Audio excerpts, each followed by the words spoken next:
الله صلى الله عليه وسلم خطيبا فكان من خطبته أن قال ألا أني أوشك إن أدعى فأجيب فيليكم عمال من بعدي يقولون ما يعلمون ويعملون ما يعرفون وطاعة أولئك طاعة فتلبسون بعد ذلك دهرا ثم يليكم عمال من بعدهم يقولون ما لا يعرفون ما لا يعلمون ويعملون ما لا يعرفون فمن ناصحهم وواذرهم وشد على آذادهم فأولئك قد هلكوا وأهلكوا خالقوهم بأجسادكم وزايلوهم بأعمالكم واشهدوا على المحسن بأنه محسن وعلى المسيء بأنه مسيء. رواه الطبراني في الأوسط والبيهقي في الزهد الكبير. طبرانی میں یہ حدیث 6984 نمبر کی ہے اور بیہقی میں یہ حدیث 1191 نمبر کی ہے.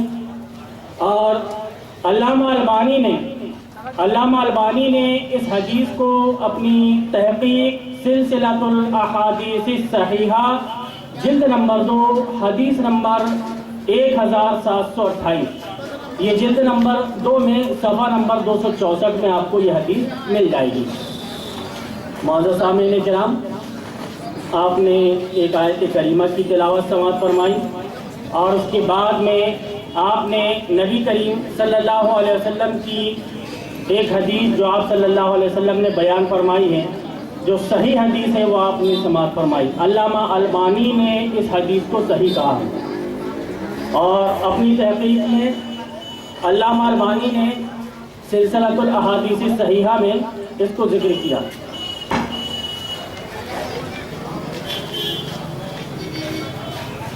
ابھی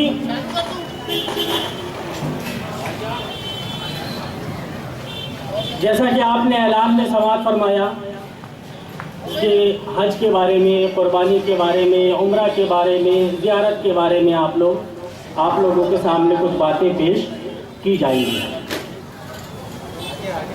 یہ حدیث تو ضمن کی نہیں ہے، لیکن اس کو میں آپ لوگوں کے سامنے صرف اس وجہ سے ذکر کر رہا ہوں کہ یہ جو احادیث ہیں، درس حدیث تو بہت ہو رہی ہے، لیکن اس طرح کی جو احادیث نبی کریم صلی اللہ علیہ وسلم نے بیان کی ہیں، ان حدیثوں کو چھوڑ دیا جاتا ہے. میٹھی میٹھی حدیثوں کو ذکر کیا جاتا ہے، میٹھی میٹھی حدیثوں کو ذکر کیا جاتا ہے. نماز کے بارے میں، روزے کے بارے میں، حج کے بارے میں، زکوٰۃ کے بارے میں، ان چیزوں کے بارے میں احادیث کو لایا جاتا ہے. لیکن یہ جو احادیثیں، جو حدیثیں بھی میں ذکر کر رہا ہوں، وہ ایسی حدیثیں ہیں کہ جن کو طاق نسیہ میں رکھ دیا گیا، جن کو بھلا دیا گیا کہ ایسا بھی نبی کریم صلی اللہ علیہ وسلم کا کچھ فرمان ہے یا ہو سکتا ہے. تو مختصراً جب ہم حضرت ابراہیم علیہ السلام کے بارے میں معلوم کرتے ہیں تو پتہ یہ چلتا ہے کہ ابتدا سے لے کر، شروع سے لے کر جب سے اللہ رب العالمین نے ان کو شعور بخشا، تب سے لے کر آپ کی جب عمر 80-85 برس کی ہو گئی، تب تک کہ اللہ رب العالمین حضرت ابراہیم علیہ السلام کو آزماتا رہا. حضرت ابراہیم علیہ السلام کو آزماتا رہا. یعنی حضرت ابراہیم علیہ السلام کی جو زندگی ہے وہ پوری ایک امتحان کی زندگی گزر گئی حضرت ابراہیم علیہ السلام کی. ایک ایک پل میں انہوں نے اللہ رب العالمین کے امتحان پر کامیاب ہوئے. اللہ رب العالمین نے ان سے خوش ہو کر کے یہ بیان کیا کہ میں تمہیں لوگوں کا امام بناؤں گا. حضرت ابراہیم علیہ السلام نے کہا کہ اللہ رب العالمین تو مجھ کو تو امام بنائے گا، لیکن کیا میری ذریت کو بھی تو امام بنائے گا؟ تو اللہ رب العالمین نے بیان فرمایا کہ اللہ رب العالمین فرماتا ہے کہ لا ینال احد الظالمین، جو ظالم لوگ ہوں گے میری اس عہد و پیمان کو نہیں پہنچ سکیں گے. یعنی یہ وہ لوگ ہوں گے جو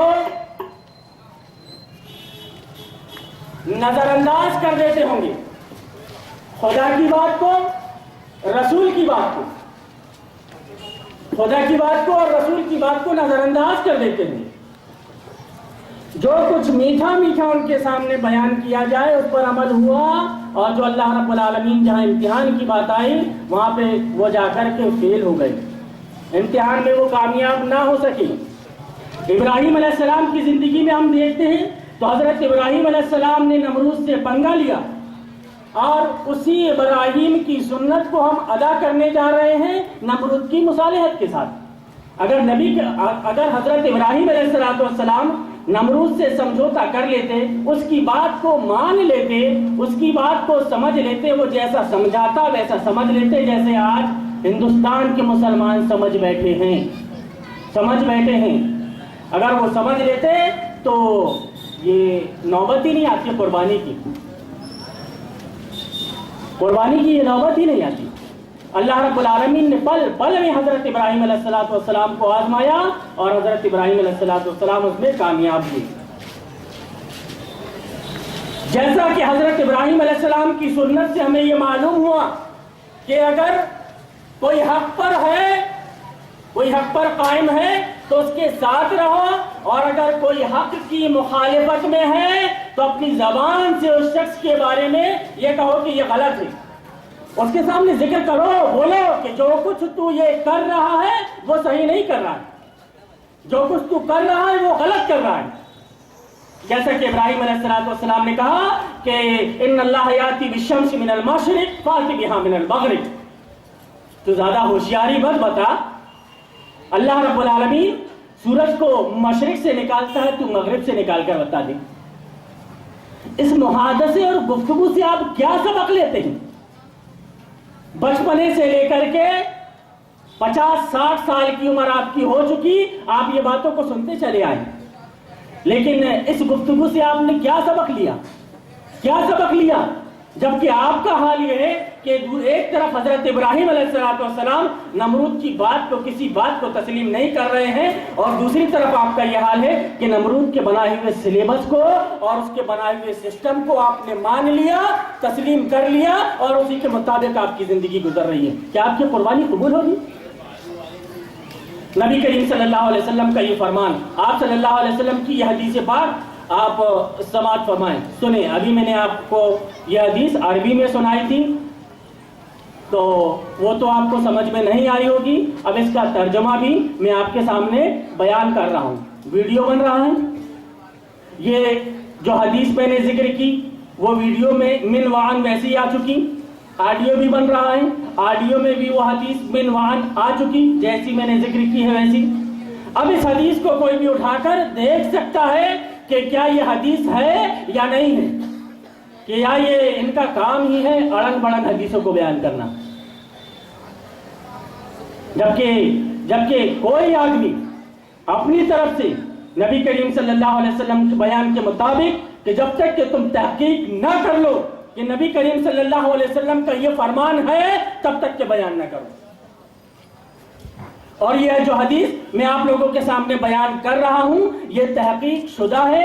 علامہ البانی نے اس کو صحیح کہا ہے، اور ان کی تحقیق شدہ ایک کتاب سلسلۃ الاحادیث الصحیحہ جلد نمبر 2 حدیث نمبر 1728 میں یہ حدیث ذکر ہے. وہ حدیث کس طرح سے حضرت ابو سعید خدری رضی اللہ تعالیٰ عنہ بیان کرتے ہیں کہ نبی کریم صلی اللہ علیہ وسلم ہمارے درمیان خطبہ دے رہے تھے تو آپ صلی اللہ علیہ وسلم نے کے خطبے میں سے یہ بات تھی کہ مجھے امید ہے، مطلب اب میری موت کا وقت قریب آ چکا، قریب ہے کہ میں بلا لیا جاؤں تو میں اللہ رب العالمین کے پاس میں چلا ہی جاؤں گا. تو پھر میرے جانے کے بعد فَيَلِيكُمْ عُمَّالٌ مِّن بَعْدِي يَقُولُونَ مَا يَعْلَمُونَ کہ میرے بعد تم لوگوں کی ملاقات یا تم لوگوں کا سابقہ ایسے حکمرانوں سے ہوگا کہ جو لوگ وہ لوگ وہ ہوں گے جو کچھ وہ کہتے ہوں گے تو وہ جانتے بھی ہوں گے کہ کیا کہہ رہے ہیں، پہچانتے بھی ہوں گے، سمجھتے بھی ہوں گے کہ جو کچھ ہم کہہ رہے ہیں وہ کیا ہے۔ اس سے مراد یہ کہ کیا وہ نبی کریم صلی اللہ علیہ وسلم کا فرمان ہے یا نہیں ہے، یا آپ صلی اللہ علیہ وسلم کی زندگی میں آپ نے ایسا کیا ہے یا نہیں کیا ہے۔ ان کو کم سے کم اس بات کا شعور ہوگا، کم سے کم ان کو اس بات کا شعور ہوگا کہ وہ جو کچھ بیان کر رہے ہیں وہ نبی کریم صلی اللہ علیہ وسلم کی زندگی میں موجود ہیں۔ اپنی زندگی میں جو کچھ وہ کر رہے ہیں، اپنی زندگی میں جو کچھ وہ کر رہے ہیں، نبی کریم صلی اللہ علیہ وسلم نے اس کو اپنی زندگی میں کیا، وہ چیز خلافت راشدہ میں ملتی ہے۔ ایک حدیث میں آتا ہے کہ نبی کریم صلی اللہ علیہ وسلم نے بیان فرمایا کہ پہلے نبوت کا زمانہ، پھر اس کے بعد خلافت اعلیٰ من حاج النبوہ کا زمانہ ہوگا، تو وہ خلافت تھی۔ اب اگر خلافت کی بات کرو تو یہ مودودی کی فکر سمجھ میں آتی ہے۔ مکاری کی انتہا یہ ہو گئی، خلفائے راشدین خلفائے راشدین خلفائے راشدین خلیفہ ہو کر کے گزر چکے، اب کوئی اگر خلافت کی بات کر رہا ہے تو یہ کسی انسان کی فکر نہیں بلکہ مولانا مودودی کی فکر ہے۔ سلسلۃ الاحادیث صحیحہ جلد نمبر 2 صفحہ نمبر 283 اور صفحہ نمبر 290 کے حوالے سے میں نے آپ لوگوں کے سامنے وہ بات ذکر کی جو علامہ البانی نے کہا کہ خلیفہ ہونا چاہیے۔ مسلمانوں کا ایک خلیفہ نہیں ہے، 17 مسلک اور 17 فرقوں میں مسلمان بٹا ہوا ہے۔ جو حدیث اس سلسلے میں نے ذکر کی تھی جامع مسجد والے پروگرام میں، اس حدیث کے سلسلے میں ہی یہ بات باندھا گیا ہے کہ باب لا فرق ولا احزاب فی الاسلام انما جماعت و خلیفۃ، کہ اسلام میں یہ مسلک اور فرقے نہیں، صرف ایک جماعت، ایک خلیفہ، ایک امیر ہوگا، وہ ذکر کی۔ تو نبی کریم صلی اللہ علیہ وسلم نے بیان فرمایا کہ وہ لوگ جو کچھ بولیں گے وہ اس کی گواہی رسول اکرم صلی اللہ علیہ وسلم کی زندگی سے ملتی ہوگی، وہ سمجھتے ہوں گے کہ رسول اکرم صلی اللہ علیہ وسلم نے اپنی زندگی میں یہ سب کچھ کیا ہے اور ہم کو اپنی زندگی میں یہ سب کچھ کرنا ہے۔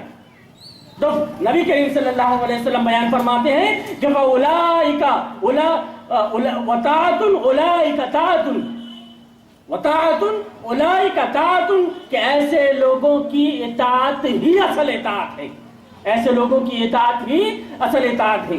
فَتَلْبَثُونَ بَعْدَ ذَلِكَ دَهْرًا، پھر کچھ زمانہ گزرے گا، ثُمَّ يَلِيكُمْ عُمَّالٌ مِّن بَعْدِهِمْ يَقُولُونَ مَا لَا يَعْلَمُونَ وَيَعْمَلُونَ مَا لَا يَعْرِفُونَ، کہ پھر کچھ زمانہ گزرے گا، اس کے بعد میں کچھ ایسے لوگ آئیں گے جو منمانی کریں گے۔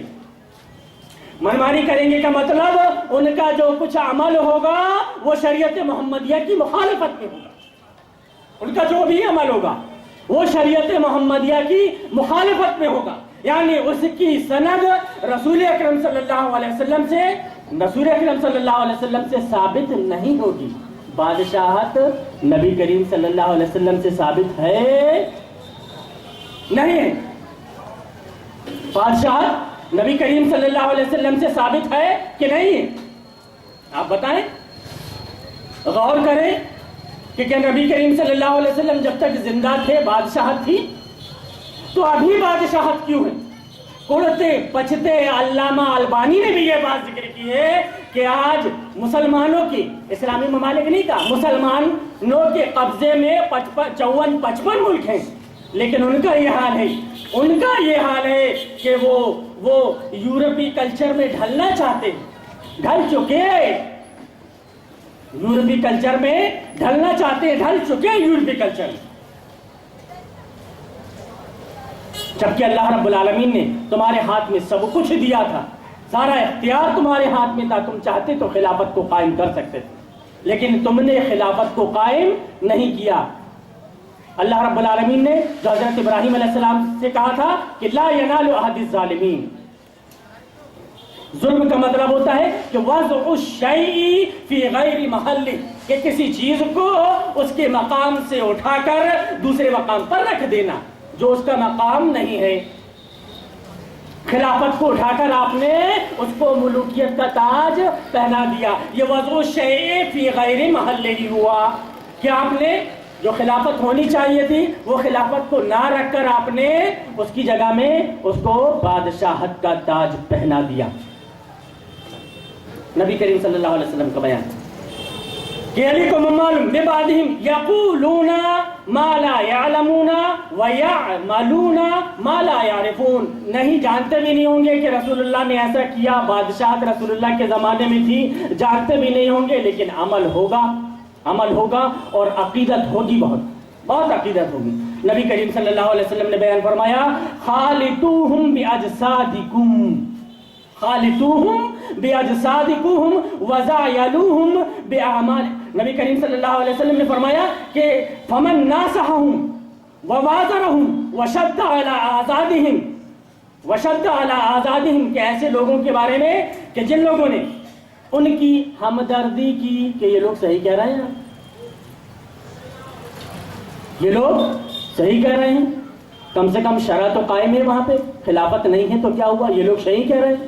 نبی کریم صلی اللہ علیہ وسلم نے بیان فرمایا کہ فمن ناصحہم ووازرہم وشد علی آزادہم فاولئک قد ہلکوا